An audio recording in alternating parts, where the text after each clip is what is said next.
ಮನೆಗೆ ಬಂದ್ಮೇಲೆ ಮನೆ ಒಂದು ದಿನ ಬಿಡ್ತಿದ್ರು. ಅವ ದಿವಸ ಕುಡಿದು ಬರೋ ಕೊನೆಗೆ ಒಂದ್ ದಿವಸ ರಾತ್ರಿ ಕುಡಿದು ಬಂದಾಗ ಕುಡಿದು ಬಂದು ಬರೀಬೇಕಾದ್ರೆ ಹಾಗಾಗಿ ಬಿದ್ದು ಮುಖಕ್ಕೆಲ್ಲ ಗಾಯ ಆಗಿದೆ. ಅಲ್ಲಿ ಇಲ್ಲಿ ಪೆಟ್ಟು ಹತ್ತಿರ ರಕ್ತ ಬರ್ತಾ ಇತ್ತು. ರಾತ್ರಿ ಎಲ್ಲರೂ ಬಾಗಿಲು ತೆಗೆದು ಕುಡಿದು ಬಂದು ಗೊತ್ತಾಯ್ತಂದ್ರೆ ಹೆಂಡತಿ ಹೊಡ್ತಾಳ.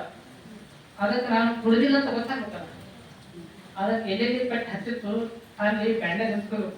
ಯಾಕೆ ನಾನು ಕುಡಿದು ಬಂದ್ರೆ ಬ್ಯಾಂಡೇಜ್ ಹಚ್ಕೊಳಕ್ ಬರಲ್ಲ. ನಾನು ಬ್ಯಾಂಡೇಜ್ ಹಚ್ಕೊಂಡಿದ್ದಾರೆ ಅಂತ ಕುಡಿದಿಲ್ಲ, ಕಾಲು ಜಾರಿ ಬಿದ್ದೇನೆ, ಪೆಟ್ಟು ಹತ್ತದು, ಅದಕ್ಕೆ ಪೆಟ್ಟು ಹತ್ತಿದ ಸಲ ಬ್ಯಾಂಡೇಜ್ ಹಚ್ಕೊಂಡಿಲ್ಲ ಅಂತ ನಾಳೆ ಗೊತ್ತಾಗ್ಬೇಕು. ಅದಕ್ಕೆ ಮನ್ಯಾಗ ಹೋದ ಕರಡಿ ಒಂದು ನಿಂತು ಎಲ್ಲೆಲ್ಲಿ ಪೆಟ್ಟು ಹತ್ತಿತ್ತಲ್ಲ ಅಲ್ಲೆಲ್ಲಿ ಬ್ಯಾಂಡೇಜ್ ಹಚ್ಕೊಂಡ. ಬ್ಯಾಂಡೇಜ್ ಹಚ್ಕೊಂಡು ಬರ್ಕೊಂಡ. ಬೆಳಗ್ಗೆ ಎದ್ದು ಹೆಂಡತಿ ನೋಡಿ ಬೆಳಿಗ್ಗೆ ತಗೊಂಡು ಮನ್ಯಾಗ ತಂದ್ರು. ಇನ್ನೇ ಕುಡಿದಿಲ್ಲ ಅಂತಂದ್ರು. ನಾ ಹೊಟ್ಟೆ ಕುಡಿದಿಲ್ಲ. ಅದೇ ಕುಡಿದಿಲ್ಲ, ಸುಳ್ಳು ಯಾಕೆ?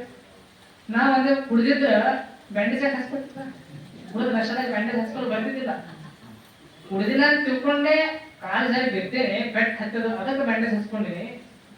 ಆ ಬ್ಯಾಂಡೇಜ್ ಹೆಂಗೆ ಹಚ್ಕೊಂಡೆ ಅಂದ್ರೆ ಕನ್ನಡ ನೋಡ್ಕೋ ಬ್ಯಾಂಡೇಜ್ ಹಚ್ಕೊಂಡಿದ್ದ. ಆಕೆ ಹೇಳ್ತಾರೆ ನೋಡು ಬ್ಯಾಂಡೇಜ್ ಎಲ್ಲಿ ಹಚ್ತೀನಿ ನೋಡು, ಕನ್ನಡಿ ಬ್ಯಾಂಡೇಜ್ ಹಚ್ಚಿದ. ಕನ್ನಡ ನೋಡ್ತಿದ್ದ, ನೋಡ್ಬೇಕಾದ್ರೆ ಕನ್ನಡಿದಾಗ ಅವನಿಗೆ ಎಲ್ಲಿ ಪೆಟ್ಟು ರಕ್ತ ಬರ್ತಲ್ಲ ಅಲ್ಲಿ ಬ್ಯಾಂಡೇಜ್ ಹಚ್ಚ. ಇವನಿಗೆ ಹಚ್ಕೊಂಡಿಲ್ಲ, ಅದಕ್ಕೆ ಹಚ್ಚ.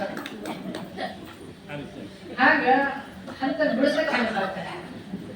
ಅವ ಏನ್ ಹಾಕತ್ತಾರ, ಬ್ಯಾಂಡೇಜ್ ಹಚ್ಕೊಂಡಿದೆ, ಇವು ಹಚ್ಕೊಂಡಿಲ್ಲ. ಕನ್ನಡ ಇವನ ಮುಖ ಕಾಣ್ತಾ ಇತ್ತು, ಆ ಇವನ ಮುಖಕ್ಕೆ ಕನ್ನಡ ಹಚ್ಚ.